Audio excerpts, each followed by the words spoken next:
औज़ु बिल्लाहि मिनश्शैतानिर्रजीम बिस्मिल्लाहिर्रहमानिर्रहीम नहमदहु व नुसल्ली अला रसूलिहिल करीम अम्मा बाद सल्लल्लाहु तआला अलैहि वसल्लम। हाज़रीन मजलिस और मरकज़ अफ़ज़लिया के तज्ज़िया नामा को समाअत फरमाने वाले दूर दराज के हमारे दोस्तों, बुज़ुर्गों, भाइयों, बहनों और तालिब इल्मों, अस्सलामु अलैकुम व रहमतुल्लाहि व बरकातहू। हफ्तावारी प्रोग्राम सवाल व जवाब और गौर व फिक्र की मजलिस में आपका तहे दिल से इस्तकबाल है। आइए आज हम पिछले हफ्ते के इस सवाल को ज़ेर बहस करते हुए एक बेहतरीन तज्ज़ियानामा आपके सामने पेश करने का शर्फ हासिल करते हैं, जिसमें आप तमामी हज़रात हाज़रीन मजलिस भी मौजूद हैं और हमारे बुज़ुर्गवार हस्तियाँ भी जो हैं तशरीफ़ रखती हैं। और ऐसे मौके पर तज्ज़ियानामा करने का बात ही कुछ और होता है। एक तो खुसूसी मजलिस माहाना और ऊपर से एक खुसूसी मौजू पर कुछ बातें बयान करना और उसका असल सामने रखना और एक अलग माहौल पैदा हो जाता है इंशाअल्लाह। तो आइए आज हम लोग जिस मौजू पर बात करेंगे उसका नाम है, मौलाना रूमी रहमतुल्लाह अलैह ने फरमाया कि मन अज़्कुरा मगज़रा बर्दाश्तम पोस्तरा बहरे खरा बगजास्तम। हालांकि दूसरे अशार में हम लोगों ने ये भी पढ़ा था कि मन अज़्कुरा मगज़रा बर्दाश्तम अस्तखा पे से सगा अंदाख्तम। हम लोग ये पढ़े थे बचपन में। मैंने कुरान के मगज़ को हासिल कर लिया है, ले लिया है और उसके हड्डियों को कुत्तों के सामने फेंक दिया है। तो चुनांचे इस अशार में भी शायद यही सही है। बहरहाल मन अज़्कुरा मगज़रा बर्दाश्तम पोस्तरा बहरे खैरा बगज़ास्तम। इसका तर्जुमा देखिए कि हमने कुरान से मगज़ निकाल कर पेश कर दिया है और छिलके को गधों के लिए छोड़ दिया है। यहाँ पे गधों का इस्तेमाल है, जबकि उस शेर में जो है कुत्तों का इस्तेमाल किया गया है। अल्लाह आलम बिस्सवाब, ये शेर सही है या वो शेर सही है वो तो मजनवी शरीफ को देखना पड़ेगा हम लोगों को। लेकिन जो सवाल में आया है वो यही आया है कि मौलाना रूम ने ये फरमाया और अल्लामा इकबाल क्या फरमाते हैं कि गौहरे दरियाई क़ुरआन सफ्ताम शरह रमज़े सबग़तल्ला गुफ्तहम। गौहरे दरियाई क़ुरआन सफ्ताम शरह रमज़े सबग़तल्ला गुफ्तहम। यानी अल्लामा इकबाल कहते हैं कि मैंने कुरान पाक के समुंदर से मोती निकाल कर अपने कलाम में पिरो दिया है। अल्लामा इकबाल फरमाते हैं कि मैंने कुरान पाक के समंदर से मोती निकाल कर अपने कलाम में पिरो दिया है। मैंने अल्लाह ताला के रंग के राज की तफसीर बयान कर दी। अल्लाह ताला का रंग जो सबग़तल्लाह का जिक्र बराबर आता रहता है, उसके बारे में हज़रत इकबाल कहते हैं कि मैंने अल्लाह ताला के रंग के राज की तफसीर बयान कर दी है। तो मौजू यही है हमारा, जिसमें सवाल ये पूछा गया कि मौलाना रूम ऐसे कहते हैं, हज़रत इकबाल ऐसे कहते हैं, वो कौन सा मगज़ है और कौन सी मोती है जिसकी बात मौलाना रूम भी कर रहे हैं और अल्लामा इकबाल भी। वो कौन सा मगज़ है जिसको हज़रत मौलाना रूमी ने कहा कि हमने निकाल लिया और हड्डियों को फेंक दिया, खा वो कुत्तों के लिए फेंके या गधों के लिए फेंके। तो वो कौन सा मगज़ है जिसको हज़रत मौलाना रूम ने निकाल लिया है कुरान से? आखिर मगज़ कुरान क्या है? और वो कौन सा मोती है जिसके बारे में हज़रत इकबाल कहते हैं कि हमने समुंदर से मोती निकाल लिया? बात तो कहीं ना कहीं है ना। आइए इस मौजू पर हम लोग जो है अपने कुछ जवाबात बयान करते हुए देख लेते हैं। जिन जिन भाइयों को जो बात समझ में आई है वो लोग बयान करते हैं और आप लोग भी अपने ज़हन में कुछ बातें सोच के रखिएगा। इंशाअल्लाह आखिरी वक्त में आप लोगों का भी हम बयान सुनेंगे इंशाअल्लाह ताला। मोहतरमा इशरत फ़ातिमा साहिबा जो हैदराबाद से ताल्लुक़ रखती हैं इंडिया से, माशाअल्लाह बहुत बेहतरीन स्कॉलर भी हैं और मरकज़ अफ़ज़लिया के पुराने पैनलिस्ट हैं। उन्होंने जवाब इसका लिखा है कि आरफीन कहते हैं कि बाद अज़ कुरान व हदीस के अगर किसी किताब को दुआम और अज़मत हासिल है तो वो मौलाना रूम की मशनवी शरीफ है। बुज़ुर्गों ने इस बात को कहा है कि मौलाना रूम की मशनवी शरीफ को बड़ी अज़मत हासिल है। और दूसरी तरफ शायर मशरिक़ हज़रत अल्लामा इक़बाल रहमतुल्लाह अलैह ने अपने इल्हामी कलाम के ज़रिए कुरान और हदीस के हर पहलू पर रोशन आराई फरमाई है। ये बात भी बिल्कुल सही है, इसलिए कि कोई भी सूफ़ी ऐसा आपको नहीं मिलेगा जो हज़रत मौलाना रूम की मशनवी को नहीं पढ़ेगा। फ़करी बरहमा में एक दिन मिल गए मास्टर नाज़िम साहब। मैं अपनी क्लिनिक में बैठा हुआ था तो आकर के बैठ गए, किसी के मैयत में आए हुए थे। उस वक्त बड़ी तालाब में प्रैक्टिस कर, हमारी दुकान थी प्रैक्टिस की, एकदम जस्ट सामने में, कब्रिस्तान के सामने। तो मास्टर नाज़िम साहब और उनके साथ एक इमाम साहब आके मेरे क्लिनिक में बैठ गए। उन्होंने कहा कि अच्छा आप ही यहाँ पे? हम कहा हाँ जी हाँ मैं ही हूँ। तो अच्छा, आपके दादा तो पीर थे माशाल्लाह, ये वो, हाँ हम उनको जानते थे, बहुत बड़े हस्ती हैं, अल्हम्दुलिल्लाह की बहुत बयान तफसीर करते थे, ऐसे ऐसे लोग हुए हैं कि अच्छी अच्छी तफसीर करते हैं, ऐसे बोलने लगे। तो उसके बाद कहते हैं कि अच्छा ये बताइए आप कि अरे आप लोग मौलाना रूम का मसनवी शरीफ का है इतना पढ़ते हैं? मौलाना रूम का जिसको देखो मसनवी शरीफ का चर्चा करता है। आखिर फ़कीर लोग को हो क्या गया है, जितना पीर फ़कीर है सब मसनवी शरीफ का चर्चा करते हैं। हम कहा कि मास्टर साहब आप मास्टर हैं ना, लेकिन मौलाना रूम जो है ना बैरिस्टर हैं कुरान शरीफ। मौलाना रूम का जो सूफ़ी नहीं पढ़ेगा वो क्या समझेगा वहदतुल वजूद क्या है, वहदतुल शहूद क्या है। इसलिए हर सूफ़ी को मौलाना रूम पर इत्तफाक है। अब सोचिए जब हज़रत अल्लामा इक़बाल जैसे लोग मौलाना रूम को अपना उस्ताद मानते हैं तो कितनी बड़ी हस्ती है। मौलाना रूम को हज़रत इक़बाल उस्ताद मानते हैं और दादा सरकार मेहमदी हज़रत इक़बाल को उस्ताद मानते हैं, और हम लोग अपने पीर को उस्ताद मानते। बताइए तो हमारे तो दादा पीर हो गए, कैसे भूल जाएंगे। तो मौलाना रूम की बात जो है बहुत ही अच्छा, एक जिल्द नहीं है 6 जिल्द है मशनवी शरीफ की। मशनवी मानवी की 6 जिल्द है। अगर मौका मिले तो ज़रूर पढ़िए, हालांकि पढ़ के समझ में तो ज़्यादा कुछ आएगा नहीं, लेकिन अल्लाह के फजल से हम लोगों को थोड़ा सा देखने का मौका शर्फ हासिल हुआ था, और अभी और कई चीज़ें उसमें देखना भी है। तो बहुत मानी खेज किताब है वो हज़रत मौलाना रूम की। उसी तरीके से शायर मशरिक़ अल्लामा इक़बाल ने भी अपने इल्हामी कलाम के ज़रिए कुरान और हदीस के हर पहलू पर रोशन आराई फरमाई है। और हज़रत अल्लामा इक़बाल के जब कलाम को आप बात करते हैं तो वो शेर व शायरी सिर्फ उसको मत समझिएगा, वो पूरी तरह से कुरान और हदीस की तफसीर है। क्योंकि उन पर जब वो अशार उतरते थे तो वो कहते थे कि मैं बस लिखता जाता हूँ और मुझ पर अशार उतरते जाते हैं। दादा हुजूर भी इस बात को कहते थे कि अल्लामा इक़बाल को शायर वायर नहीं समझना, वो शायरी वायरी नहीं करते थे, उन पर इल्हाम उतरता था, उन पर एक तरह का एक भरबल इंस्पायरेशन होता था ऊपर से, और वो बोलते जाते थे बेखुदी के आलम में, और उनके साथी लोग लिखते जाते थे। तो वो शायरी हुआ। शायरी तो बनाना पड़ता है, शायरी हाँ वो तो बनाना पड़ता है, काफिया रदीफ देखना पड़ता है, और उनको तो बना बनाया शेर उतरता था। वो खुद कहते हैं कि हम पर बना बनाया हुआ शेर उतरता है। ठीक है, आगे बढ़ें। जी जी जी जी जी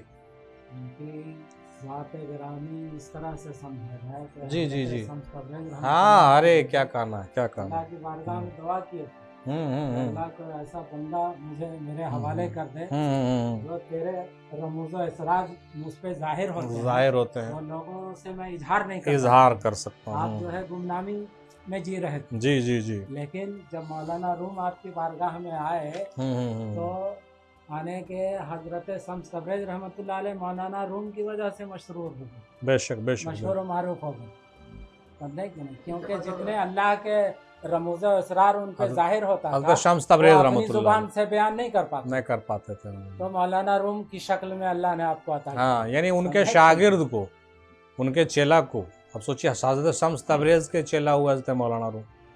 तो ये बात समझ में आ रही है। आगे कहती हैं कि हर शय के रूह यानी बातिन होती है, और कुरान की रूह अल्लाह की मार्फत और अल्लाह की मोहब्बत है। ठीक है ना, कुरान की रूह अल्लाह की मार्फत और अल्लाह की मोहब्बत है। इसलिए हज़रत मौलाना रूम यही कह रहे हैं कि हमने कुरान से मग़ज़ निकाल लिया है। इसका मतलब ये कि हमने कुरान से उसका रूह निकाल लिया है, अल्लाह की मार्फत और अल्लाह की मोहब्बत को निकाल लिया है। जो असल चीज़ था वो निकाल लिया है। उसी को मौलाना रूम रहमतुल्लाह अलैह ने मग़ज़ कहा है। उसी को कहा है मगज। और अल्लामा इकबाल रहमतुल्लाह अलैह ने उसी चीज़ को मोती कहा है। यानी असल चीज़ जो कुरान में है वो क्या है? असल मोती जो कुरान में है वो क्या है? मार्फत है, अल्लाह की मोहब्बत है। अल्लाह की मार्फत और अल्लाह की मोहब्बत ही असल चीज़ है जो कुरान में है। और उसका जो निकालने वाला हो गया वो समझ लिए कुरान से मगज़ को निकाल लिया, वरना पूरा कुरान को रट जाइए कुछ नहीं हासिल होने वाला है। पूरा अरबी में उसको पढ़ जाइए, पूरी तफसीर पढ़ जाइए, पढ़ने से कुछ नहीं होगा, बल्कि उसके अंदर जो चीज़ है वो निकालना पड़ेगा, जैसा कि इन बुज़ुर्गों ने निकाला। और जो निकाल लेते हैं वो मुराद को पहुंच जाते हैं। अल्लाह के मार्फत के दो पहलू हैं, एक रास्ता और दूसरा मंजिल। ठीक है ना भाई, एक रास्ता और दूसरा मंजिल। मौलाना रूम ने जिस मार्फत का रास्ता बताया है वो है तज़किया नफ्स। मार्फत का जो रास्ता बताया है मौलाना रूम ने, वो क्या कहा कि भाई तज़किया नफ्स कीजिएगा तभी कामयाब होइएगा। कुरान शरीफ में भी मौजूद है ये बात, है ना? नहीं, कुरान शरीफ में मौजूद है ना कि नहीं है? हर जगह है। क़द अफ़लह मन तज़क्का, जिसने अपना सफाई किया वो फलाह पा गया, वो नजात पा गया। इसलिए ये बात कह रहे हैं कि मार्फत को हासिल करने के लिए तज़किया नफ्स की ज़रूरत होती है। अल्लामा इकबाल ने मंजिल की तरफ इशारा किया है, वो खुदी की आगाही, खुद ही खुदा का तर्जुमान है। जैसा कि चर्चा हम लोग करते रहते हैं, खुदी का तस्वुर उनके यहाँ एक ऐसा तस्वुर है जो खुदा का तर्जुमानी करता है, और उनका ताल्लुक़ इंसान के अंदर से है ना? इंसान के खुद ही जब नफ्स पर काबू पाता है तब इंसान मज़हर खुदा बन जाता है। मज़हर खुदा समझते हैं कि नहीं समझते? मज़हर खुदा माने क्या? मज़हर खुदा, हाँ बिल्कुल बिल्कुल सही कह रहे हैं, खुदा का आईना। वो खुदा का आईना कौन बनता है? जो सही मानों में तज़किया तस्फिया कर लेता है। जो तज़किया तस्फिया कर लेगा वो खुदा का आईना बन जाएगा। तब वो कहेगा कि खुदा का आईना है देख अपने पीर की सूरत। कब कहेगा? जब वो बन जाएगा तब कहेगा। आईना कि हम लोग जैसा आदमी गंदा संदा नहीं कह सकता ये बात। आज तो दौर हो गया, हर कोई खुदाई का दावा कर रहा है, तो वो खुदाई का दावा करने से नहीं ना होगा। फिरौन और नमरूद भी अपने आप को खुदा कहता था, तो क्या वो तज़किया तस्फिया कर लिया था? नहीं ना किया था। वो तो नफ्स के पर्दे में बोलता था, उसका नफ्स बोलता था, वो तो उसके अंदर शैतान बोलता था। लेकिन मंसूर जो अनल हक कहते थे, वो नफ्स से तज़किया तस्फिया करके निकल चुके थे। वो आदमी की सूरत में, बशर के शक्ल में अंधों को क्या मालूम होता। वो उस मकाम पर पहुंचने वाले लोग थे, तब वो अनल हक कहते थे। तो वही बात यहाँ पे कही जा रही है कि मज़हर खुदा वही शख्स बनता है। आप देखते होंगे वारसिया घराने के बड़े बड़े जो बुजुर्ग हुए, अवघट साहब वारसी, आज अवघट साहब वारसी रहमतुल्लाह अलैह के आस्थाने से एक आदमी सुबह फ़ोन कर दिया हमको, भला आइए कभी अवघट साहब बाबा के आस्थाने पर। हम कहा ज़रूर इंशाल्लाह आएंगे। डॉक्टर अरशद वारसी साहब करके हैं, बहुत अच्छे दोस्त हैं हमारे। तो वो कह रहे थे कि अवघट बाबा अपने कलाम में हिंदी में तो सब कुछ लिखिए दिए। हम कहा हाँ बिल्कुल लिख दिए हैं, हम लोग तो पढ़ते हैं उनके कलाम। अब सोचिए वो सब जो हस्ती हुए, अवघट साहब वारसी हुए, बेदम साहब वारसी हुए, उन लोगों को हम क्या कह सकते हैं? मुकम्मल मज़हर खुदा नहीं कह सकते हैं। वो मुकम्मल खुदा का आईना है, उनका देखना खुदा का देखना है। देख लो शक्ल मेरी किसका आईना हूँ मैं। कौन कहेगा ये बात? हम आप कहिएगा? गाने को तो गा लेते हैं, गुनगुना लेते हैं, लेकिन वो उस तक को पहुँचने के लिए अपने आप से गुजरना पड़ता है। ऐसे नहीं है कि खाली गाने से नहीं होता है, उससे गुजरने के लिए उसकी मार्फत हो, यहाँ तक के फना बका से गुजरना पड़ेगा तब न होगा। ऐसे हो जाएगा। खूब मोहब्बत और इश्क में डूबना पड़ेगा, सब कुछ लुटा देना पड़ता है। ऐसा नहीं है कि खाली एहराम बांध के बैठ गए तो हो गए, नहीं, एहराम बांधने से काम नहीं चलेगा। के वालिद और दादा भी पीर तरीक़त है। हाँ, आपका हिस्सा सरकार के पास था। हाँ, जहाँ पर जिसका हिस्सा रहता है वहीं जाते हैं, है ना? तो है हुसूल आरजू का राज तर्के आरजू। पहली आरजू से मुराद अल्लाह की मार्फत और दूसरी आरजू से मुराद ख्वाहिशात नफ्स है। मुर्ग को दाना मिला और हंस ने पाया गोहर। मतलब क्या हुआ? मौलाना रूम रहमतुल्लाह अलैह ने अपनी हिकायत में लिखा है कि मुर्ग यानी नफ्स परस्त को दाना गंदुम मिला। मुर्ग को क्या मिला? गेहूं मिला, जिसकी वजह से इंसान को रब की हुजूरी से जुदा होना पड़ा। और हंस यानी अहले मार्फत को गोहर मिल गया, मोती मिल गया, यानी कुंतो कंजन मख्फिया का खजाना मिल गया। नहीं, कुंतो कंजन मख्फिया का खजाना किसको मिल गया? हंस को मिल गया, मोती उसको मिल गया। और मुर्ग को क्या मिल गया? गेहूं का दाना मिल गया। बात समझिए, किसको क्या मिला? यानी नफ्स परस्त को गेहूं मिल गया, और जो मोती ढूंढ रहा था, मार्फत जो ढूंढ रहा था, उसको कुंतो कंजन मख्फिया का खजाना मिल गया। बात आ रही समझ में? कुछ कुछ। सूरा वाक़या का आयत नंबर 77 और 79 में देखिए कुरान शरीफ में। सूरा वाक़या के आयत नंबर 77 से 79 तक है। इन्नहु लिक़ुरानिल करीम फी किताबिम मकनून ला यमस्सहु इल्लल मुतहहरून। याद है ना दादा क्या बोलते थे? इनको सुना रहे थे एक बार दादा यही आयत। बेशक ये कुरान बड़ी इज्जत वाला है, निगाहों से पोशीदा है किताब के अंदर, यानी लौह महफूज में उसे तुम छू भी नहीं सकते, लेकिन पाकबाज लोग, उसे पाक लोगों के अलावा कोई भी छू नहीं सकता। तो ये आपके वालिद साहब पूछे कि हुजूर छूने से मतलब कहीं समझना तो नहीं है? तो दादा हुजूर बोले कि हाँ ठीक पकड़े तुम, मुराद तो है ना भाई, सही बात, तुम इसे छू भी नहीं सकते मगर पाकबाज लोग, यानी कुरान पाक को छूने के लिए पाकबाज होना पड़ेगा। हाँ ये बात तो सही है, यानी कुरान की असल तक मुतहरून ही पहुंच सकते हैं, पाकबाज लोग पहुंच सकते हैं। और मुतहरून वो हैं, कौन हैं? जिनके हक में आयत ततहीर नाजिल हुई। अब आयत ततहीर किनके हक में नाजिल हुई जरा बताइए तो? अहले बैत के शान में नाजिल हुई ना भाई। अहले बैत के शान में आयत ततहीर नाजिल हुई है कि है अहले बैत हम तुमको बिल्कुल पाक कर देंगे तमाम नजासतों से, है ना? नहीं है? हाँ, तो उसी के बारे में कहा कि जिनके हक में ये बात आयत ततहीर नाजिल हुई, उसके तरफ इशारा है कि कुरान को छू कौन सकता है? पाकबाज लोग। और पाकबाज लोग कौन हैं? यकीनन अहले बैत हजरात हैं, या उनसे जो जुड़े हुए जो वास्ता रखने वाले लोग हैं वही लोग हैं, वरना हर का बस का रोग नहीं है। यानी अहले बैत अलैहिस्सलाम और अहले ततहीर तक वही पहुंच सकते हैं जिन्होंने अपना तज़किया नफ्स कर लिया। तज़किया नफ्स समझते हैं आप लोग? किन्हें सो बताइए। हाँ, तज़किया नफ्स का मतलब अपने नफ्स को पाक करना। अपने नफ्स को पाक करने के लिए ही हम लोग इतने ज़िक्र अज़कार करते हैं, इतने मजलिसों में बैठते हैं, पीर व मुर्शिद के पास आना जाना करते हैं, सोहबत रखते हैं, नफ्स को पाक करने के लिए। अरे बात समझ में? हाँ जी। तो ये अभी कौन ये सारी बातें बयान कर रहे थे? मोहतरमा इशरत फातिमा साहिबा, है ना? बहुत अच्छी अच्छी बात देखिए बयान किए, कितना उम्दा तरीके से जवाब देने की कोशिश की है कि नहीं।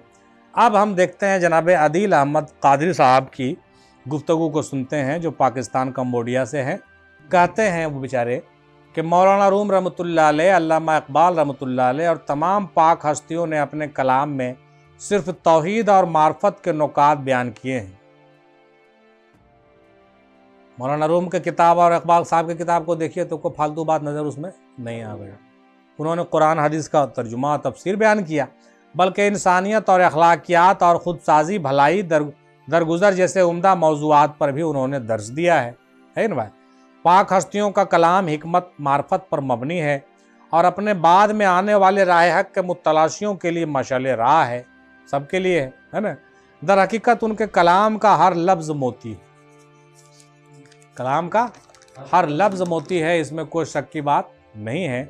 और उसको समझना उसका मग़ज़ या मफ़हूम है, यानी समझिएगा तभी ना बात आएगी समझ में, है ना? समझना ना पड़ेगा। हाँ, मगर ये सिर्फ उसी के लिए है जो इस राह का मुसाफिर, इस राह का मुसाफिर जो है उसको आएगा समझ। राह का मुसाफिर नहीं होगा तो आने जाने से कुछ होने वाला खाली नहीं, और खाली चादर चढ़ाने से भी कुछ होने वाला नहीं, और खाली कव्वाली सुनने से भी कुछ होने वाला नहीं। समझना पड़ेगा, मेहनत करना पड़ेगा, दिलो दिमाग खर्चा करना पड़ेगा, गौर व खौज करना पड़ेगा। समझ गए कि नहीं? आम लोगों के लिए ये इतने मानी खेज ना हो, लेकिन ख़ास के लिए नहायत ही कीमती है। जैसे जैसे उसकी समझ आती जाती है वैसे वैसे कलाम और गहरा होता जाता है। कलाम में बात किसको समझ में आती है? जो बुझता है। कलाम जो हम लोग अभी पढ़े तो सब तो नहीं ना बुझेगा भाई। हाँ, एक चीज़ कलाम में एक चीज़ का खामी यही है कि जैसे हम इतना बढ़िया हिंदी उर्दू में समझा रहे हैं आपको घुमा फिरा के, तो सब हाँ हाँ ठीक समझ। कलाम तो लिखने वाला उतना समझाएगा नहीं, वो तो काफिया रदीफ का भी ख्याल रखेगा और वो अपना मन में लिखा है वो, और वो तो उसको इससे मतलब नहीं कि आप समझ रहे हैं कि नहीं समझ रहे हैं, वो तो अपने धुन में लिख के चला गया। लेकिन हम जब समझाते हैं तो हमको मतलब है कि आप लोग समझ रहे हैं कि नहीं, इसीलिए हम ज़्यादा जीरा करते। लेकिन कलाम उसी को समझ में आएगा जो बुझ रहा है। आप देखते होंगे कलाम सुन करके बहुत से आदमी रक्स में आता है ना, रक्स में आ जाता है, बेखुद हो जाता है, बेहोश हो जाता है। समझ की बात है कि नहीं?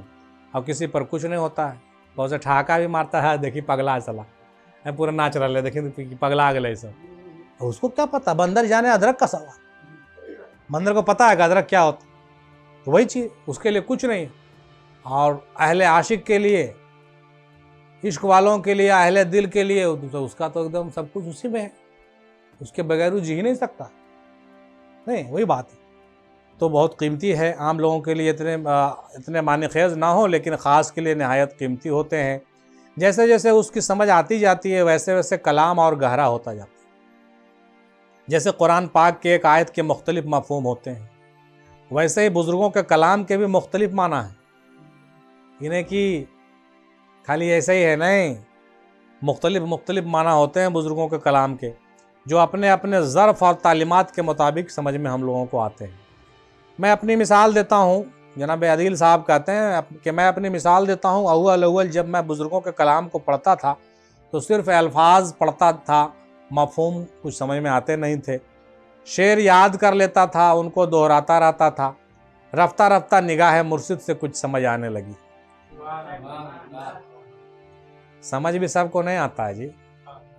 जब तक पीर की तवज्जो नहीं होगी ना आप पर, तब तक दिमाग में बातें नहीं आएगी। हाँ हाँ, बिल्कुल बिल्कुल। निगाह मुर्शिद से कुछ समझ आने लगी और अब तक कुछ कुछ समझ आती है अल्हम्दुलिल्लाह, मगर हर दफ़ा नए अंदाज से समझ आती है। अब उसी कलाम को बार बार पढ़िए तो नए अंदाज से समझ में। यूँ मालूम होता है कि एक जीना है जिस पर सर के बल चढ़ना है, हर स्टेप पर लगता है यही मंजिल है, मगर सितारों से आगे जहां और भी है। कि मिस्दाक अगले स्टेप पर पहुंचकर लगता है कि पिछला तो कुछ था ही नहीं। यानी कल तक जो समझे थे वो पूरा नहीं समझे थे, अब आज जो समझ रहे हैं वो कुछ अच्छा समझ रहे हैं। फिर कुछ दिन बाद लगता है कि नहीं, परसों भी जो समझे थे तो जरा मना समझे थे, अब कुछ समझ में आ रहा है। ये बात तो हम लोगों के साथ भी बीतता है बहुत सी चीज़ों को। नहीं, आप गौर कीजिएगा तो समझ में आएगा। आप ही उसके उदाहरण हैं कि उस समय जिस वक्त दादा बयान करते थे कुछ समझ में नहीं आता था, बाद में धीरे धीरे समझ में आने लगा। वही चीज़ होती है, सारा खेला समझ का है जी। अब तक महसूस होता है कि मैं कुछ नहीं जान पाया, कुछ नहीं समझ पाया, अब तक भी यही आकर के महसूस होता है बहुत सा चीज़। तो सरकार फरमाते हैं, सरकार ने फरमाया, उसी को जानना कहते हैं कि मैं कुछ नहीं जानता। एक दिन हज़रत अबू बकर सिद्दीक़ रज़ी अल्लाह ताला अन्हो रसूल पाक के पास पहुँचे और कहने लगे कि या रसूल अल्लाह, ईमान क्या होता है? अब इतने जय्यद सहाबी, यार गार, पूरा उम्र गुजार दिया उनके साथ, आखिरी अय्याम में पूछते हैं कि या रसूल अल्लाह, ईमान क्या होता है? जरा सोच के तो देखिए, हम लोग ऐसा रहता तो क्या कहता, हम ईमान नहीं जानेंगे, हम तो ईमान का एकदम पूरा खंगाल गुंगाल के एकदम उसका एकदम तजिया उजिया करके एकदम उसको खंगाल दिए हैं। नहीं, लेकिन क्या कह रहे हैं वो, या रसूलल्लाह, ईमान क्या होता है? मैंने लगता है कुछ आयन रहा उनको। जो पढ़ा लिखा था नियाज़ ने उसे साफ दिल से भुला दिया। यहाँ याद रखने से कुछ नहीं होता है, सब भुला दीजिए तो अच्छा है। वारिस पिया का ये तालीम हमको बहुत पसंद आता है, मिस्किन बाबा का भी तालीम, सभी फ़कीर का। याद क्या करना है भाई, बस एक ठो को याद रखो ना जी, और कुछ याद करने की जरूरत नहीं, एकदम खाली हो जाइए, सो वही अच्छा है। एकदम ये भी याद वो भी याद नहीं, हाँ समझने के लिए ठीक है, समझ लिया वहाँ तक सही है, लेकिन उसको समझ करके एकदम रट्टा मारते रहना, ये फ़कीरों की तालीम नहीं है। हज़रत नियाज़ बरेली रहमतुल्लाह अलैह फरमाते हैं कि पढ़ा लिखा जो एकदम उसको भुला दीजिए, एकदम समझ लीजिए कुछ एवन करता है हमको, जीरो हो जाइए, तब जाके तसव्वुफ़ समझ में आएगा, वरना समझ में तसव्वुफ़। आप सोचिए ना, हज़रत अबू बकर सिद्दीक़ कह रहे हैं या रसूलल्लाह ईमान क्या है, नहीं समझ रहे बात, कहने का उद्देश्य समझे कि नहीं, यानी खाली है वो, समझ भी रहे हैं तभी कहते हैं जैसे हम कुछ जानिए रहे हैं, या रसूलल्लाह ईमान क्या होता है, यकीन क्या होता है, बता दीजिए। हम लोग ऐसा कर पाइएगा? ऐसा करने के लिए सीखना पड़ेगा। और जो अपने पीर से ऐसा कर लिया, और समझ लीजिए उसको जब पीर देख लेता, नज़र पड़ जाता, अरे अच्छा इतना हम्बुल हो तुम, तुम्हारे अंदर इज्जो इंसारी आ गया, तुम आप समझने लगा कि तुम एकदम जीरो है, तब निगाह डाल देता है वो, एकदम सनसना के सब जितना रहता है ना ऐसे उड़ेल देता है। देख लिया कि डिब्बा खाली हो गया इसका, जहिया डिब्बा खाली होगा आपका तहिया ढाल देगा पूरा उसमें घिया, और डिब्बे भरल है तो हर तो रख तो के है, मैं तो ये भी हूँ, मैं तो वो भी हूँ, मैं तो PhD हूँ, मैं तो MBBS MD हूँ, रहो ना बेटा, बैठे रहो ना, कुछ नहीं मिल जा रहा है। मैं तो बहुत बड़ा नादखा हूँ, मैं तो बहुत बड़ा मुहक्किक हूँ, मेरा तो कोई जोड़ नहीं, मेरी पगड़ी इतनी बड़ी, मेरी टोपी इतनी बड़ी, साला मारे बैठे रहो, क्या होगा उस पीर के सामने पगड़ी भी उतार दीजिए, टोपी भी उतार दीजिए, सारा डिग्री को किनारे कर दीजिए और जाकर सर रख दीजिए उनके कदम के आगे। अगर बाहयात हैं तो भी, और बाहयात नहीं है तो भी, ऐसा बन के तो देखिए, फिर देखिए कैसे नहीं डालते हैं आपके अंदर रूह। मगर मुश्किल यही है कि आदमी को खाली होना नहीं चाहता। खाली डब्बा खाली बोतल ले ले मेरे यार, खाली से मत नफरत करना, खाली है संसार। मगर खाली हम लोग होना नहीं चाहते हैं।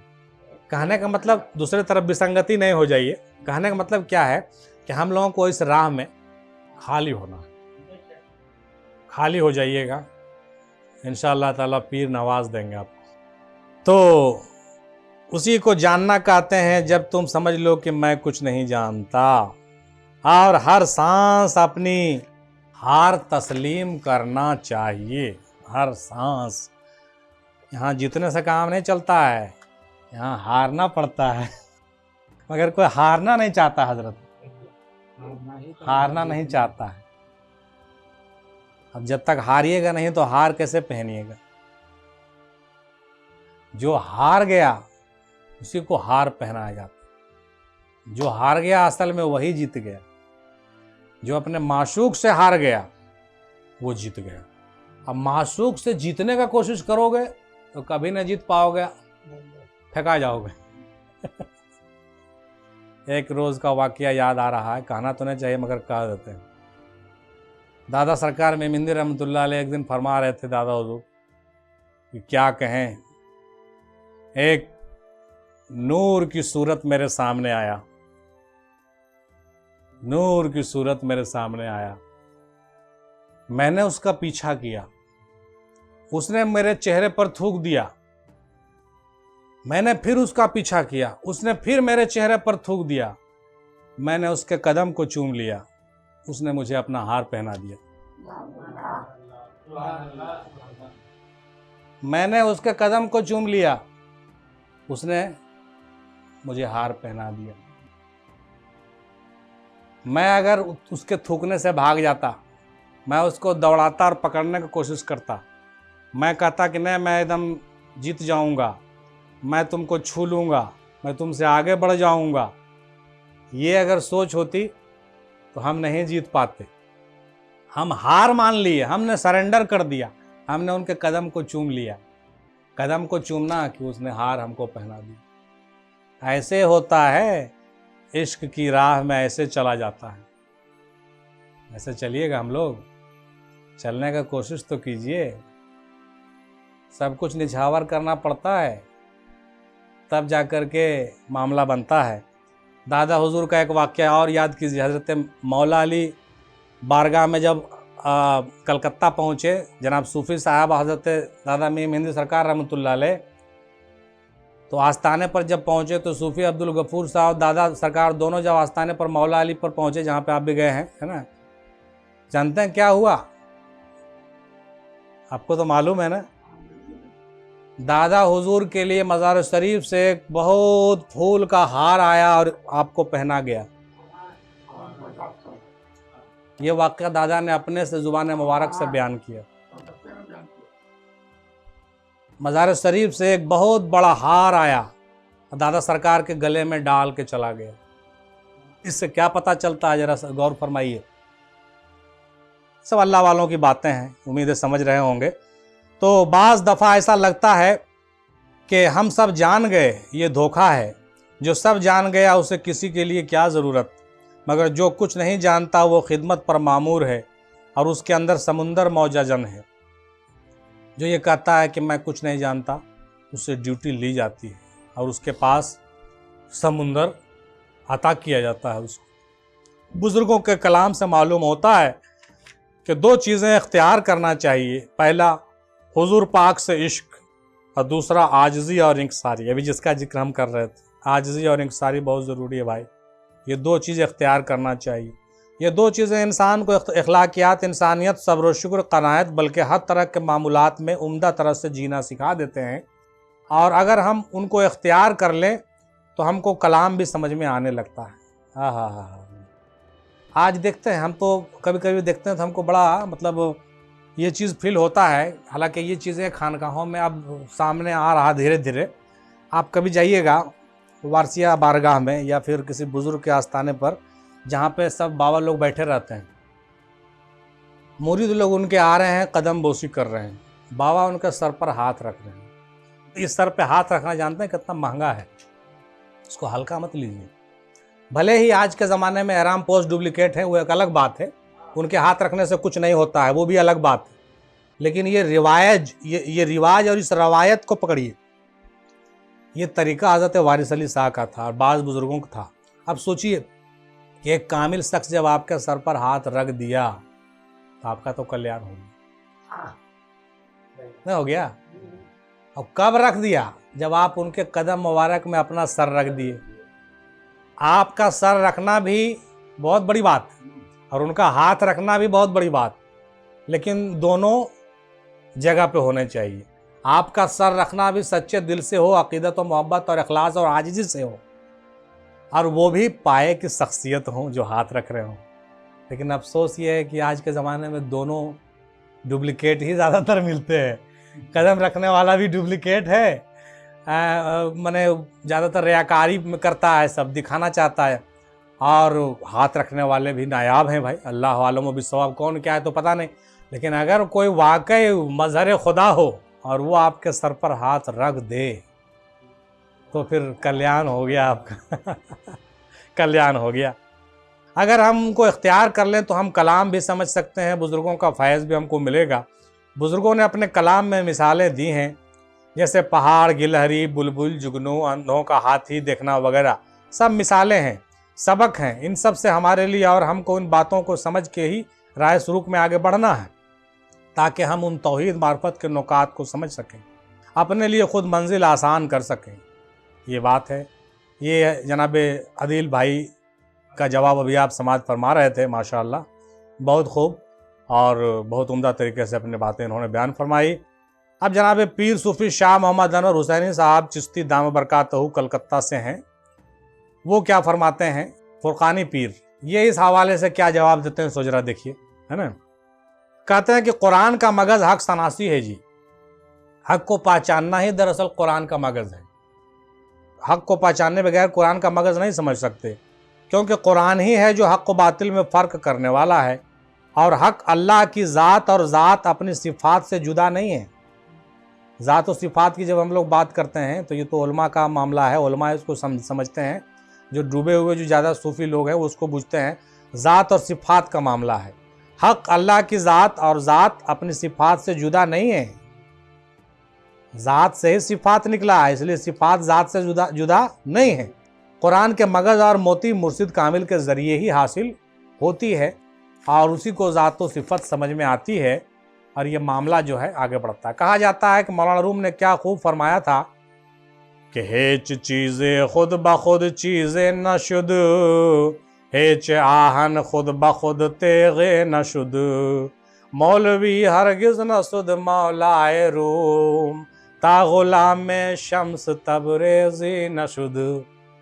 यानी कोई चीज़ आज खुद ब खुद कोई चीज़ नहीं बनती, कोई लोहा खुद ब खुद तलवार नहीं बन जाता, मौलवी हरगिज़ मौला रूम नहीं बना जब तक शम्स तबरेज़ का गुलाम नहीं बना। जो अभी कह रहे थे ये बात, तो मौलाना रूम खुद एतराफ़ करते हैं कि हम शम्स तबरेज़ रहमतुल्लाह अलैह के गुलाम बने, तब हम मौलाए रूम बन गए, इतने बड़े फ़िलासफ़र बन गए, इतने बड़े हम ये बन गए। उसी तरीके से कोई लोहा खुद ब खुद तलवार नहीं बनता, उसको बनाना पड़ता, लोहा को बनाना पड़ता। उसी तरीके से बनाना ज़रूरी है, हक शनासी करना भी ज़रूरी है, अपनी मेहनत मशक्क़त भी ज़रूरी है। हक शनासी ही असल चीज़ है, उसके बगैर कोई इबादत फ़ायदा नहीं दे सकती। हकीकतन कुरान इल्म और मार्फत का समुंदर है। कुरान क्या है? इल्म और मार्फत का समुंदर है। देखिए, इनके कहने का बयान ये हक शनासी बयान कर रहे हैं। इसके पहले जिन्होंने बयान किया उन्होंने मार्फत के बारे में और मोहब्बत के बारे में चर्चा किया। उन लोगों ने कहा कि कुरान का मगज़ क्या है? मार्फत इलाही है। कुछ लोगों ने कहा कि कुरान का मगज़ क्या है? मोहब्बत इश्क इलाही है, मोहब्बत इलाही और इश्क इलाही है। लेकिन ये हज़रत कह रहे हैं कि नहीं, वो तो ठीक है, लेकिन असल चीज़ हक शनासी है। अगर आप हक को नहीं पहचानेंगे तो कैसे मार्फत हासिल होगी? मार्फत को हासिल करने के लिए हक को पहचानना पड़ेगा ना भाई, है कि नहीं? उसमें से बेशुमार खजाने मौजूद हैं। इस खजाने को कुछ नायाब मोती को किसी जौहरी यानी अल्लाह के वली के ज़रिए हासिल किया जा सकता है। अल्लाह के वली के ज़रिए से वो चीज़ आप हासिल कर सकते हैं। याद होगा, हमने पहले भी आप लोगों को रिपीट किया कि दादा सरकार मीम हिंदी ने अपने दरवाजे पर लिखवा दिया था, हिंद में हिकमत दी तू कहाँ से सीखे, न कहीं लज्जत किरदार ना फुकारो अमीक, खुद बदलते नहीं कुरान को बदल देते हैं, हुए किस दर्जा फ़क़ीहान हरम बेतौफीक। इकबाल साहब का ये शेर हमको बोले, पोता लिखो दीवार पर इसको, तो रंग मंगा करके पूरा दीवार पर हम लिख दिए थे। आपको याद होगा, आप देखे भी होंगे। लेकिन हमको अफसोस इस बात का है मोहतरम, तवज्जो, कि उनके कोई भी मुरीद ने ये नहीं कहा कि हुजूर ज़रा समझा दीजिए इसको। हमको तो अफसोस इस बात का आता है। तो हमको यही लगता है कि वो बात दादा हुजूर उस वक्त क्यों लिखवाते थे, वो क्या उनकी सोच थी, वो आज हम लोग सोचते हैं, लगता है अच्छा ये सब उनके अंदर था, वो बाहर लाना चाहते थे। लेकिन वही बात है, कोई उस लायक था नहीं। मैं अपना झोला किसको दूं, मेरा झोला कौन उठाएगा, मेरे इश्क वो हुस्न के बार को कौन उठाएगा, कौन उठाएगा। तो कहने का मतलब कि हिंद में हिकमत दीन तू कहाँ से सीखे, ना कहीं लज्जत गुप्ता। मतलब ये हुआ कि दीन में हिकमत है, दीन में हिकमत है, टेक्निक है। दीन इस्लाम के अंदर टेक्निक है, ये तो क्लियर हो गया। और वही बात मौलाना रूम भी कह रहे हैं और वही बात हज़रत अल्लामा इकबाल भी कह रहे हैं। वो कह रहे हैं मगज़ है, वो कह रहे हैं मोती है, कहीं कह रहे हैं हिकमत है। तो बात तो कुछ है। इसका मतलब ये हुआ कि वो हिकमत को जो कोई समझ जाए तो सब समझ जाए। वमन युतल हिकमता फ़क़द ऊती खैरन कसीरा, कुरान शरीफ में है, वही बात है कुरान शरीफ में भी। वमन युतल हिकमता, जिसने हिकमत को समझ लिया उसने बड़ी चीज़ को समझ लिया। कुरान तो पूरा हिकमत है ये। अब इसमें एक इशारे की बात हम आप लोगों से करते हैं। वो कैसे? एक दिन ऐसे ही बैठे हुए थे तो दादा हमसे पूछ रहे हैं कि एक फ़ोटो है, सुनो, एक फ़ोटो है, एक तरफ पूरे दुनिया का नक्शा है, एक तरफ आदमी का नक्शा है। फ़ोटो को हम फाड़ चीड़ के एकदम 4 टुकड़ा 5 टुकड़ा कर देंगे तो तुम फ़ोटो को जोड़ देगा? हम बोले कि हाँ जोड़ देंगे। कैसे जोड़ेगा? अरे दादा, दुनिया का नक्शा हम कायल देखे जाएंगे, हम आदमी का नक्शा नहीं देखेंगे। आदमी को जोड़ देंगे, पूरा दुनिया अपने जुड़ जाएगा। बोला हाँ रे तुम ठीक बोला, तुम ठीक बोला, बहुत अच्छी बात है। हमको दुनिया संवारने की क्या जरूरत है, हमको आदमी को संवारना है। मतलब क्या कि जहाँ अपने आप को सुधारे पूरा दुनिया सुधर जाएगा, और जहाँ पूरा दुनिया को सुधारने के लिए गए तो कुछ और समझ में नहीं आएगा। ज्योग्राफी पता है ना आपको, ऑस्ट्रेलिया होने हो कि ये नहीं हो पता नहीं चल लो हैं, अमेरिका होने पश्चिम में हो कि पूरब में हो, मालूम हो लो अमेरिका की जगह पे भारत लगा देनी, भारत की जगह पे श्रीलंका लगा देनी, पूरा दुनिया बिगड़ लो, कुछ न हो।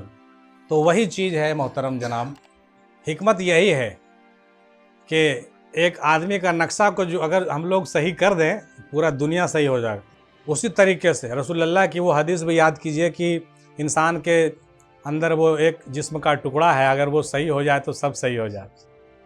ये कल्ब सही हो गया तो सब सही हो गया, यही हिकमत है इसमें, ये हिकमत ही हिकमत है। उसी तरीके से आप दिल को सुधारिए पूरा चीज़ सुधर जाएगा, खुद को सुधारिए पूरा दुनिया सुधर जाएगा। लेकिन हम लोग उल्टा करते हैं भाई, हम लोग दूसरे को सुधारने चलते हैं, अपने पर ध्यान कहाँ हम लोग देते हैं। तो ये चीज़ हिकमत की बात है। उसी तरीके से जो कोई अपनी मार्फत हासिल कर ले, हक शनासी हासिल कर ले, तो वो मगज़ को हासिल कर सकता है और वो उस मोती को अपने अंदर ले सकता है उसको। अच्छा, मोती से बात निकली तो एक बात कहिए चलते हैं, हालांकि तजियानामा बहुत लंबा हो जाएगा, यही हाल रहा तो तजियानामा तो होगा नहीं, दूसरा नामा हो जाएगा, है ना। लेकिन बहरहाल इसको ज़रा शॉर्ट कर लेते हैं। लेकिन एक बार की बात है कि मौलाना रूम का जिक्र करते हुए दादा हुजूर कह रहे हैं, क्योंकि देखिए बात निकलती है तो निकल जाती है, ऐसे याद नहीं रहता है। एक बार बैठे हुए थे मौलाना रूम के बारे में दादा हुजूर फरमा रहे थे, मौलाना रूम कहते हैं कि फना हो जाओ, कतरा समुंदर में मिल जाएगा, समुंदर हो जाएगा। देखिए सुनिए गौर, और हमारी उम्र क्या है 15 साल, लेकिन हमको एक एक लफ्ज़ याद है। लोग कहते हैं ना कि तुम तो मुरीदे नहीं हुआ, मुरीद तो नहीं हुए भाई, लेकिन सब मुराद है मेरे दिमाग में। हाँ हाँ, सब मुराद है मेरे दिमाग में, एक एक लफ्ज़ याद है मेरे दिल दिमाग में बसा हुआ उनका आज तक। वो अल्लाह का फजल करम और उनका तवज्जो है। और आप मुरीदे हो के क्या कर रहे हैं, बहरहाल क्रिटिसाइज करना मतलब नहीं है, मतलब ये है कि बैठे हुए हैं बाबा कह रहे हैं कि मौलाना रूम कहते हैं कि कतरा बन करके समुंदर से मिल जाओ,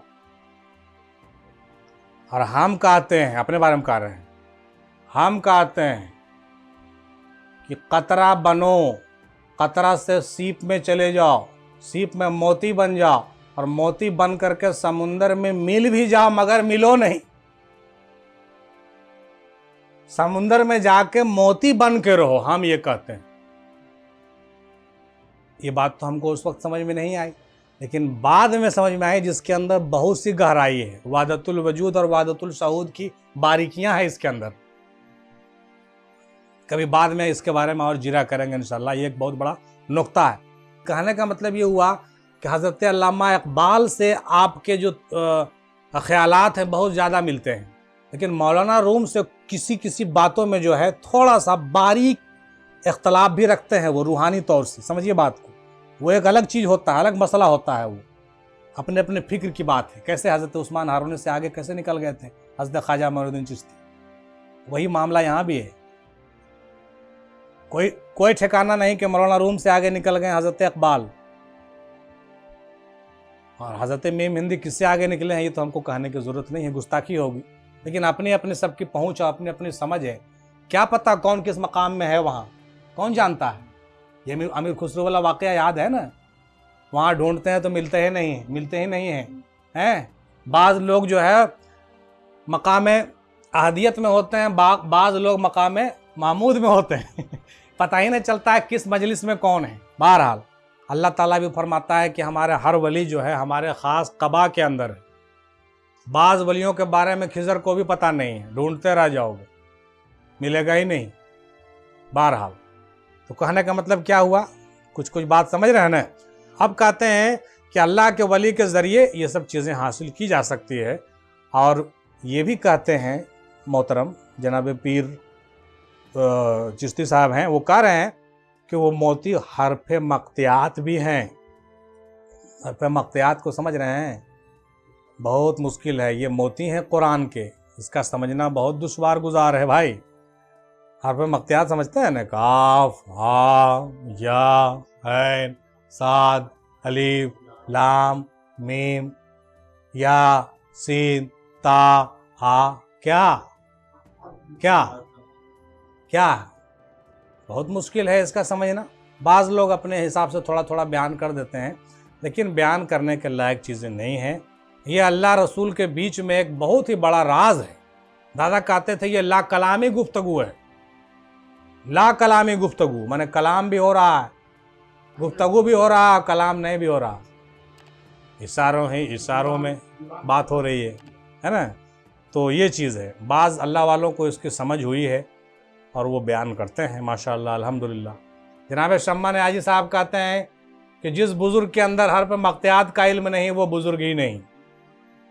शम्मा नियाज़ी साहब लिखे हैं 72 फ़िरक़े में, इस्लाम के 72 फ़िरक़े हैं ना, उसमें लिखे हैं कि जो फ़िरका ये हरफ मख्तियात का मानी बता दे, मेरा चैलेंज है, वही फ़िरका हक पर है। बाबा नियाज़ी साहब की ये बात हमको पसंद आई। इसमें तो भाई साहब छटा जाओगे, फ़िरके फ़िरके लेके घूमते रहो। किसी फ़िरका में दम है कि हरफ मख्तियात बयान करे? सिवाय सूफिया इकराम के, सिवाय औलिया अल्लाह सूफिया इकराम के कोई औकात नहीं है कि हरफ मख्तियात का बयान करे। दादा हुजूर ने कुछ कुछ बयान किया है, लेकिन सबके समझ से बाहर है। अल्लाह वालों ने उनके राज अपने कलाम में पिरो कर पेश भी किया है। अल्लाह वालों ने उन हरफ मख्तियात के राज कुछ जाहिर भी किया पर्दे में। चंद कुरानी मगज़ को मुलाहिज़ा फरमाइए आप लोग। वाक़िमुस्सलात वातुज़्ज़कात, कायम करो नमाज और अदा करो ज़कात, ये भी एक मोती है। ला सलकुम अलैहि अजरन इल्लल मवद्दत फिल क़ुरबा, मैं तुमसे अजर रसालत नहीं मांगता सिवाय इसके कि तुम मेरे अहले बैत से मोहब्बत करो। ये कुरान मजीद में है, सूरह शूरा आयत नंबर 23 में है ना। ये भी एक मोती है, इसको नोट करते जाइए, सब कुरान की मोतियां हैं। इस तरीके की जो बहुत सारी बातें हैं, जनाब चिश्ती साहब इंडिकेट करते हुए कहते हैं कि ये कुरान की मोती है और मगज़ है। इन सब चीज़ों पर ध्यान दीजिए। जनाब सादिकुर रहमान साहब पाकिस्तान वाले क्या कहते हैं, गौर फरमाइए। रसूल पाक सल्लल्लाहु ताला अलैहि वसल्लम फरमाते हैं कि अल्लाह ताला इस उम्मत में हर सदी एक मुजद्दिद भेजता है। हर सदी माने हर 100 साल में एक मुजद्दिद भेजता आया है, ताकि इस दौर के तकाज़ों के मुताबिक कुरान की तशरीह बयान हो, कुरान की तशरीह बयान हो। और ये तशरीहात उन पर खुलती है जो साहिब निस्बत होते हैं, यानी सीना बसीना इल्म मुंतकिल हो जाता है। इल्म सीना की बात आ गई ना, इल्म सीना का बात आ गया ना। एक वीडियो हम बनाए थे आज से 3-4 साल पहले, उसका नाम रखे थे इल्म सीना। तो कुछ लोग हमको कमेंट में किए, बोले कि इल्म सीना क्या होता है? अरे इल्म सीना वही होता है जो सीना बसीना चला आ रहा है? वो मौलवी के साथ पास कहाँ मिलेगा? वो तो जब भी मिलेगा तो औलिया अल्लाह के पास होगा, है ना भाई। तो उसी के बारे में कहा जा रहा। हर दौर का मुजद्दिद इसी कुरान से हक़ और बातिल को वाज़े कर देता है। बता रहे समझ में? हर दौर का जो मुजद्दिद होता है, जो नया तजदीद करता है किसी चीज़ को, वो कुरान के हक़ और बातिल को सामने लाता है। जैसे 100 साल से एक ही चीज़ को मानते मानते मानते मानते मानते आदमी इन्हें उन्हें चल जाता है, माने भूला जाता है कि कुरान क्या कह रहा है, उसका मफहूम क्या है, मकसद क्या है, वो ख्याल से निकल गया, लग गया दूसरा काम में। कुरान आया था जिस काम के लिए, वो भुला गया और करने लगा दूसरा काम। बुज़ुर्ग लोग जो बयान किए तालीम, उसको भुला गया और बुज़ुर्ग लोगों के मज़ारात को पकड़ करके लोग सब बैठ गए, चादर उधर में फंस गए, गागर उगर में फंस गए, तालीम में भूल गए। यहाँ पर मुजद्दिद आता है। जब ऐसी स्थिति हो जाती है कि लोग दुकानदारियाँ करना शुरू करते हैं, तो ऐसी हालत में मुजद्दिद का आना ज़रूरी है। वो आ करके फिर क्या करता है, फिर से नए तरीके से तजदीद करके लोगों को बताता है कि नहीं ऐसे ना ऐसे करो। वो क्या कर रहे, तो कर घूम घाम के फिर वहीं पर चल गया तुम लोग। अरे जहाँ से पकड़ के लाए थे हम, वो नदियाँ देने से कि उन्हें डूब जाओगे, कचड़वा देने से निकल के ना आओ ले भाई, 100 साल में घूमते घूमते घूमते घूमते घूमते फिर वो चल गया। अरे इधर आओ, ऐसे आओ। अब आदमी क्या लगता है कि हम तो ठीक है तो जा रहे हैं, ऐसे गोल गोल घूमते घूमते जाए कहने तो चल जाता है उन्हें। क्यों होता है? गलत फहमी के शिकार होने से और तालीम के फरसुदा हो जाने से। नहीं हो जाएगा, यही चीज़ है बॉस। आगे बढ़ते हैं। थोड़ा सा और है, हर दौर का मुजद्दिद इसी कुरान से हक और बातिल को वाज़े कर देता है। तो जो हक के साथ रहा वो कुरान का मग़ज़ हासिल करने वाला बना, और जो बातिल के साथ रहा वही गधा है। ये बात भी सही है। जो हक के साथ रहा वो कुरान का इल्म हासिल किया, मग़ज़ कुरान उसको मिल गया, और जो बातिल का साथ दिया वो या तो कुत्तों के मिस्ल है या गधों के मिस्ल है, क्योंकि वो हक को पहचान नहीं पाया। इसीलिए उस ज़माने में भी याद कीजिए आप लोग, उस ज़माने में भी जब रसूल पाक का ज़माना था, आज से 1450 साल पहले, उस वक्त आपने मौला अली के बारे में कहा दिया था, क्या कहा दिया था? सारा दुनिया कहीं चला जाए, जिधर मौला अली जा रहे हो उधर तुम लोग जाना, अगर वो अकेले भी जा रहे हो तो वो हक पर होगा। क्यों ये बात कही, जरा सोच के तो देखिए। रसूल पाक अपने ज़माने में 1500 बरस पहले ये बात क्यों बोले मोहतरम, क्यों बोले?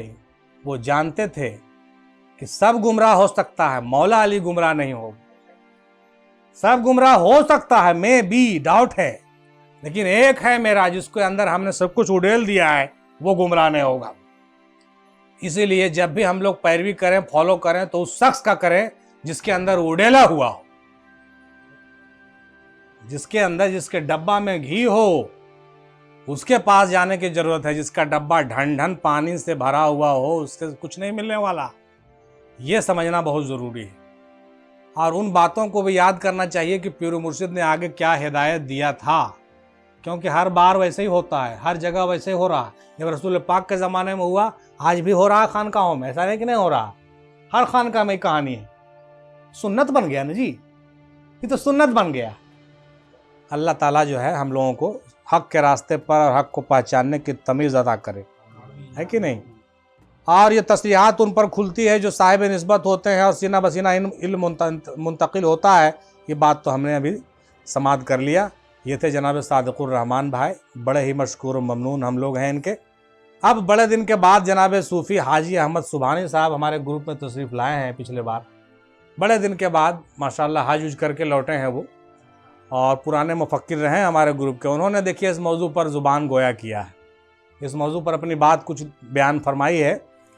कहते हैं कि अल्लामा इकबाल के चंद मोती देखिए, कहते हैं मोती देखिए, मोती हकीमी ना मुसलमानी खुदी की, कलीमी रमज़ पिनहानी खुदी की, तुझे गुर फ़क्र शाही का बता दूं, गरीबी में निगाहबानी खुदी की, गरीबी में निगाहबानी खुदी की। ये है मोती। दयार इश्क में अपना मकाम पैदा कर, नया ज़माना नए सुबह शाम पैदा कर। ये है मोती। खुदा अगर दिल फितरत शनास दे तुझको, सकूत लाल वो गुल से कलाम पैदा कर। है ना, जिंदगानी है सदफ कतरा नेसा है खुदी, वो सदफ क्या कि जो कतरे को गोहर कर ना सके। हो अगर खुद न गरो खुद गरो खुद गिर खुदी, ये भी मुमकिन है कि तू मौत से भी मर न सके। ये है मोती। कुछ और मोतियों को देखिए। खुदी के जलवतों में मुस्तफ़ाई, खुदी के खलवतों में किब्रियाई, ज़मीन व आसमानो कुर्सी वो अर्श, खुदी के जद में है सारी खुदाई।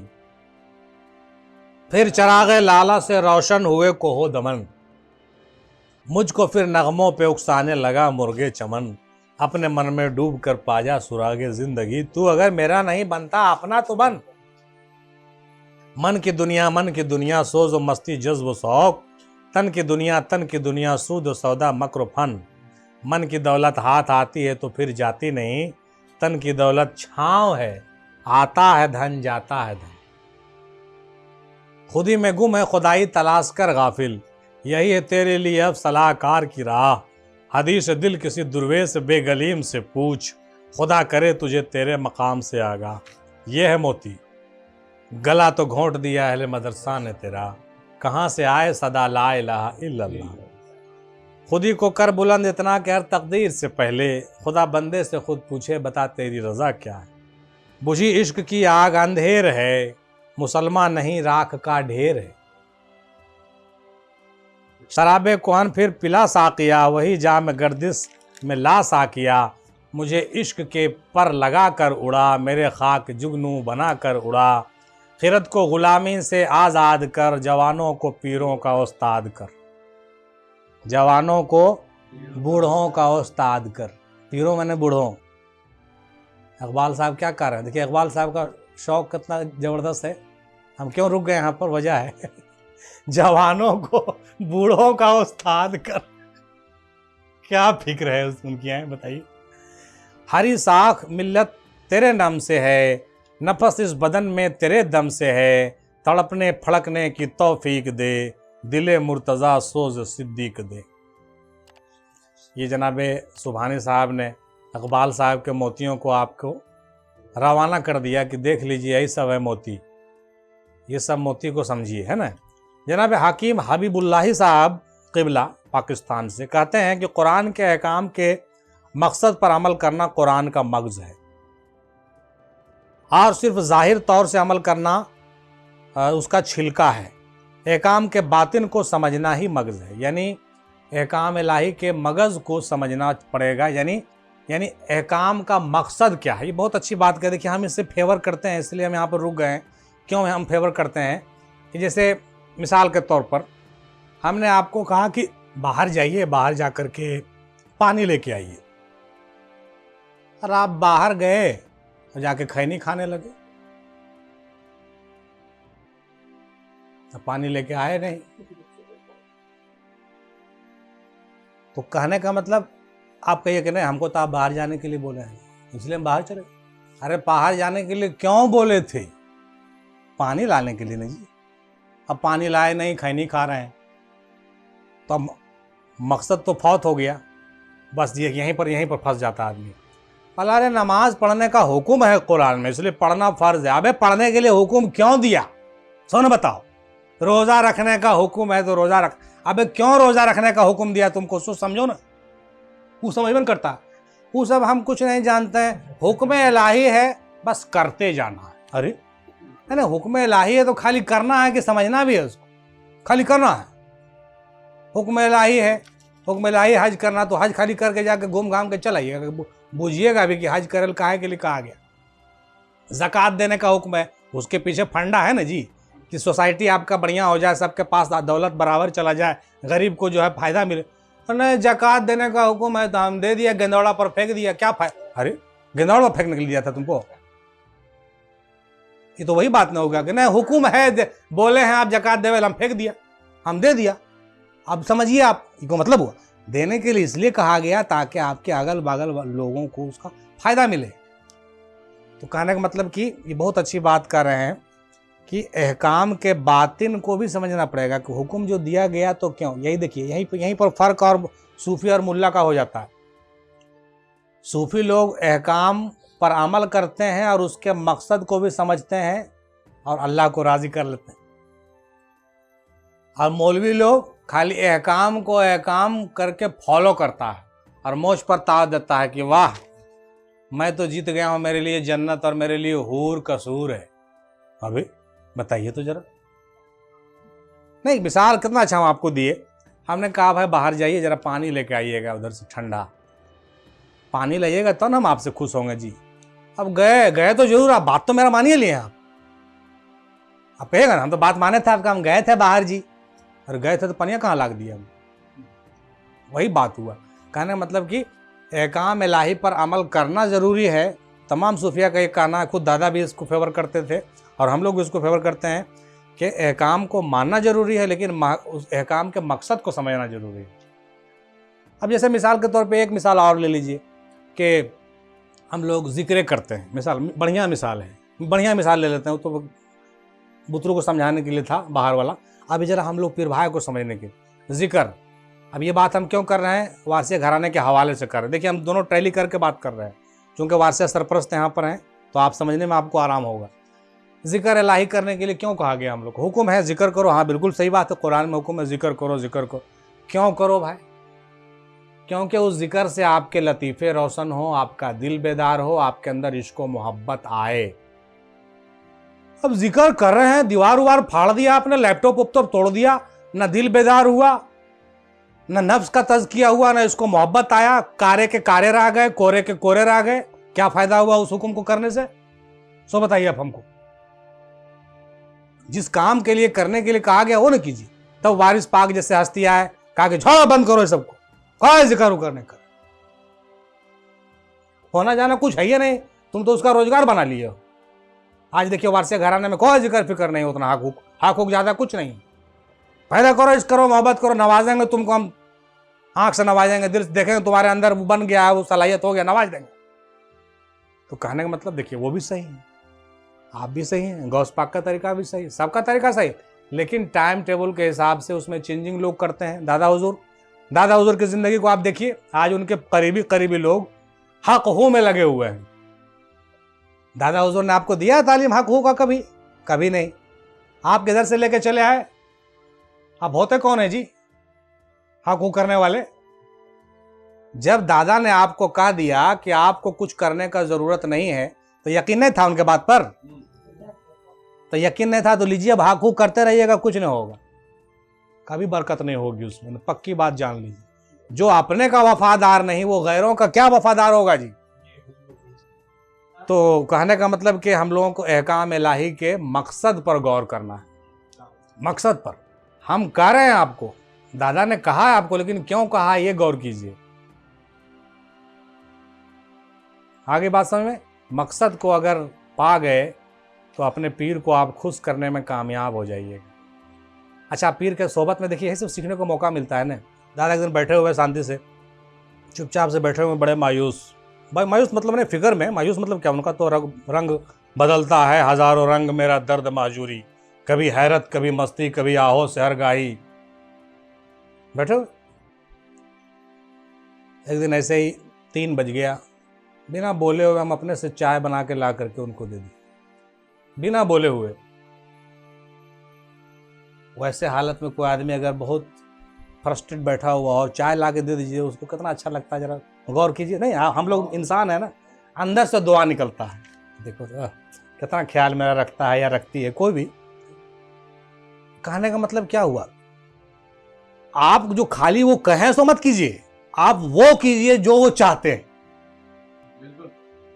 आप वो कीजिए जो वो चाहते हैं, आप ऐसा कुछ कीजिए कि उनके नजर में आप आ जाइए एकदम। वो अच्छा, और आप कुछ मत बोलिए, आप जो कहते हैं ना कि तवज्जो, आप कुछ ऐसा कीजिए कि उनकी नजर आप पर पड़े। वो चीज इमाम आली मकाम का जिक्र अभी हम लोग शुरू में किए हैं कि कोई तो अर्श पर जा रहा, कोई फर्श पर जा रहा, कोई तूर पर जा रहा दीदार करने। अरे हम दीदार करने क्यों जाएंगे? कुछ ऐसा करो कि दीदार वाला खुद आ जाए जमीन पर। ये कंसेप्ट, ये दादा हुजूर का कंसेप्ट, हम लोगों का कंसेप्ट है। मरकज़ अफजलिया के बैनर तले हम ये लोगों को देना चाहते हैं कि ये चीज़ लाइए अपने अंदर। कुछ ऐसा कीजिए कि आपके बुजुर्गों की नज़र आप पर पड़े। क्या लगता है हम लोग मरकज़ अफजलिया में बैठ के जो गुफ्तगू कर रहे हैं, क्या हमारे बुजुर्गान दिन इससे खुश नहीं होंगे? हम कसम खा के कह सकते हैं कि हर सलासल के बुजुर्ग की नज़र मरकज़ अफजलिया पर है आज। क्यों क्यों क्यों क्यों नज़र है? क्योंकि हर सलासल के तालीम को हम लोग आम करने और मेहनत करने में लगे हुए हैं। क्या सिर्फ कादिरिया घराने का नज़र होगा हम लोगों पर? नहीं, चिश्तिया का भी होगा, वारसिया का भी होगा, इफ्तिखारिया का भी होगा, सबका होगा। क्यों होगा? क्योंकि हम उनके ही मिशन पर काम कर रहे हैं और हम लोग अंदर से ये इज्जो-इंसारी रखते हैं कि हम लोग कुछ ऐसा करें कि उनके नज़रों में आ जाए। उन बुजुर्गों की अगर नज़रों में आ जाते हैं, अगर एक दुआ उनकी हम लोगों के लिए निकल जाती है, तो फिर समझ लीजिए कल्याण ही कल्याण है। इसीलिए हम आप लोगों से भी कहेंगे कि नहीं, मरकज़ के मिशन को हल्के में नहीं लीजिए, इसको प्रोग्रेस में लाइए और आगे बढ़ाइए। आगे बढ़ाने का, डेवलपमेंट करने का सोचिए, ताकि और उरूज हो, आपके भी बुज़ुर्गों की तालीम आम हो, हमारे भी बुज़ुर्गों की तालीम आम हो। इसमें मिल कर के आगे बढ़िए तो ज़्यादा बेहतर हो, अच्छा से काम हो, इस पर रिसर्च हो, डेवलप करिए, है कि नहीं? क्या कोई गुनाह है तो नहीं? कोई गुनाह तो नहीं है ना, इसलिए इसमें ज़रूर आगे आना चाहिए। जनाब पीर अयूब महमूदी साहब तेलंगाना वाले कहते हैं कि कुरान के मगज़ हैं सूरह माइदा आयत नंबर 15, क़द जाकुम मिनल्लाहि नूरुन व किताबुन मुबीन, बेशक तुम्हारे पास अल्लाह की तरफ से नूर और किताब मुबीन आ गई। सूरह ज़ारियात आयत नंबर 21, वफ़ी अनफुसिकुम अफला तुबसरून, और वो तुम्हारे नफ्सों में मौजूद है, क्या तुम नहीं देखते? सूरह हदीद आयत नंबर 4, वहो अमाकुम इन्नमा कुंतुम, जहां कहीं तुम हो वहीं वो है। सूरह काफ आयत नंबर 16, वनहनु अक़रबु अलैहि मिन हब्लिल वरीद, और हम तुम्हारे शहरक से भी ज़्यादा करीब हैं। सूरह हदीद आयत नंबर 3, हुवल अव्वल वल आखिर वल ज़ाहिर वल बातिन, वही अव्वल वही आखिर वही ज़ाहिर वही बातिन है। फ़इन्नमा तवल्लु फ़सम्मा वजहल्लाह, तुम जिधर भी रुख करो उधर अल्लाह का चेहरा मौजूद है। सूरह अहज़ाब आयत नंबर 6, अल नबिय्यु औला बिल मोमिनीन मिन अनफुसिहिम, नबी सल्लल्लाहु ताला अलैहि वसल्लम मोमिनीन पर और उनके जानों पर ज़्यादा हक रखते हैं। वालमो अन्ना फ़ियकुम रसूल अल्लाह, और जान लो कि तुम में रसूल अल्लाह मौजूद है। ये सब क्या है? ये सब मोतियाँ हैं कुरान के। सूरह बकरा आयत नंबर 143, वयकुन रसूल अलैकुम शहीदा, और रसूल अल्लाह तुम पर गवाह है। रसूल अल्लाह तुम पर गवाह है। सूरह अंबिया आयत नंबर 107, वमा अरसलनाका इल्ला रहमतुल लिल आलमीन, और हमने आपको नहीं भेजा मगर सारे आलम का रहमत बनाकर। सूरह अहज़ाब आयत नंबर 71, मन यतिउल्लाह व रसूलहु फ़क़द फ़ाज़ फ़ौज़न अज़ीम, जो अल्लाह और उसके रसूल की अतायत करता है वो बड़ी कामयाबी से सरफराज होगा। सूरह निसा आयत नंबर 80, मन यतिउर रसूल फ़क़द अता अल्लाह, और जिसने रसूल सल्लल्लाहु अलैहि वसल्लम की अतायत की उसने अल्लाह ही की अतायत की।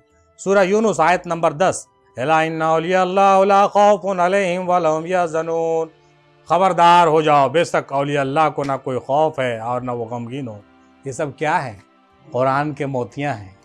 ये सब क्या है? कुरान के मगज़ हैं। अल्लाह वाले इन्हीं आयात पर ज़्यादा कंसिडर करते हैं। अब जो कहते हैं ना कि हमने मगज़ को निकाल लिया, हड्डी को फेंक दिया, ये सब मगज़ को सब सूफी अकराम निकाल लिए, उस पर रिसर्च कर रहे हैं और वो मेहनत करके आगे बढ़ रहे हैं, मंजिल मकसूद को पा रहे हैं। और तुम लोग जो है पूरा 300 पारा को रट लो और पूरा तरावी के तरावी सुना के 1 लाख रुपया चंदा लेके चले जाओ। हर साल पूरा कुरान शरीफ सुना दो, 1 लाख 1.5 लाख 2 लाख रुपया कैलकुलेशन करके ले लो और हो गया काम खत्म। याद करने रटने के लिए कहा गया था उसको, कि उसको समझने के लिए कहा गया था, है कि नहीं? बोलिए, मेरी बात से किसी को तकलीफ ना हो, लेकिन ये तल्ख हकीकत है ना भाई। जनाब सूफी शरफुद्दीन नदीमी अबू रुलाई साहब रांची झारखंड वाले कहते हैं कि शरीयत मिसल कश्ती के हैं, तरीक़त मिसल समुंदर के हैं, हकीकत मिसल सदफ़ के हैं और मार्फत मिसल मोती के हैं। बात आ रही समझ में? क्लियर हो गया? अब क्लियर हुआ। शरीयत कश्ती के हैं, तरीक़त समुंदर के हैं, हकीकत सीप और मार्फत उसके अंदर मोती है। इन मगज़ और मोती से मुराद मार्फत इलाही है और ये मुर्शिद कामिल के ज़रिए से हासिल होता है। दूसरा कोई रास्ता नहीं है, कोई रास्ता, नो वे। जनाब मज़हर अल्लाह नक्शबंदी साहब कहते हैं, पाकिस्तान वाले, कि कुरान की असल नूर है साहब, नूर। कुरान की असल नूर है। मौलाना रूम रहमतुल्लाह अलैह ने अपने मसनवी में मिसालों के ज़रिए कुरान का मगज़ बयान किया है। मौलाना रूम रहमतुल्लाह अलैह ने कुरान के ज़ाहिरी अहकामात के साथ उसका मकसद, या यूँ कहें कि उसकी रूह को भी बयान कर दिया है। वही मगज़ कुरान कहलाता है। वो मगज़ ये है कि खालिक के साथ मखलूक का ताल्लुक़ किस तरह बेहतर हो सकता, खालिक के साथ मखलूक का ताल्लुक़ किस तरह से बेहतर हो सकता है और किस तरीके से इस रिलेशन को हम अच्छा बनाएं, बंदा अल्लाह के करीब हो जाए, बंदा अल्लाह के राज को जान पाए और मज़हर अल्लाह हो जाए। जो बात पहले निकली ना, मज़हर अल्लाह हो जाए। तो उम्मीद है कि हम लोगों की ये कोशिश कामयाब रही और हम लोगों ने समुंदर की मोती और मगज़ को समझने का शर्फ हासिल किया है।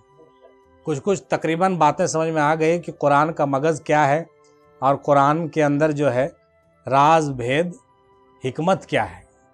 हिकमत वाली बात मेरे जानिब से ज़्यादा प्रभावी रहा। दादा हुजूर के जानिब से, मिसालों के जानिब से बहुत सी बातें हमने बीच में रखी हैं और बाद हमारे जो पैनलिस्ट हजरात ने तफसील से बातें रखी हैं उससे भी बहुत सी चीज़ समझ में आ गया। उम्मीद है कि आप लोगों को आखिर में जवाब देने में बड़ी आसानी होगी कि वो मगज़ क्या है और वो मोती क्या है और वो हिकमत क्या है। इस पर इंशाअल्लाह हम सवाल करेंगे 3 बजे के बाद। तब तक के लिए दीजिए इजाज़त। इंशाअल्लाह अगले हफ्ते फिर नए मौजू के साथ मुलाकात होगी और फिर इस तरह की एक तफसीलात बयान करेंगे और आपके दिलो जिगर को झंझोड़ के जाएंगे। अगर अच्छा लगेगा तो मेरे लिए दुआ कीजिएगा और नहीं अच्छा लगेगा तो कोई बात नहीं है, अल्लाहु आलमु बिस्सवाब वमा अलैना इल्लल बलाग वाखिरु दावाना अल्हम्दुलिल्लाहि रब्बिल आलमीन बिरहमतिका या अरहमर राहिमीन हक़ ला इलाहा इल्लल्लाह मुहम्मदुर रसूलुल्लाह सल्लल्लाहु तआला अलैहि वसल्लम।